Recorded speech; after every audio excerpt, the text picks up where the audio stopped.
హైదరాబాద్ నగరంతో పాటు రాష్ట్ర వ్యాప్తంగా పేద ప్రజలకు కార్పొరేట్ స్థాయి వైద్యం ఉచితంగా అందించాలనే సంకల్పంతో తెలంగాణ ప్రభుత్వం కీలక నిర్ణయం తీసుకుంది.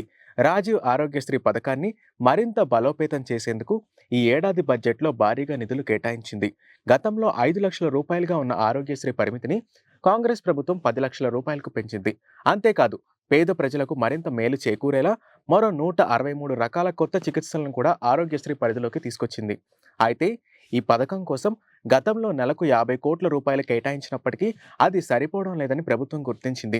ఆరోగ్యశ్రీ పథకం నిరంతరాయంగా కొనసాగాలంటే నెలకు 100 కోట్ల రూపాయలు అవసరమని అంచనా వేసింది. ఈ నేపథ్యంలో పేద ప్రజలకు కార్పొరేట్ ఆసుపత్రుల్లో కూడా ఉచితంగా వైద్యం అందించాలనే లక్ష్యంతో ఈ ఏడాది బడ్జెట్లో ఏకంగా 1,143 కోట్ల రూపాయలు ఆరోగ్యశ్రీ పథకానికి కేటాయించింది.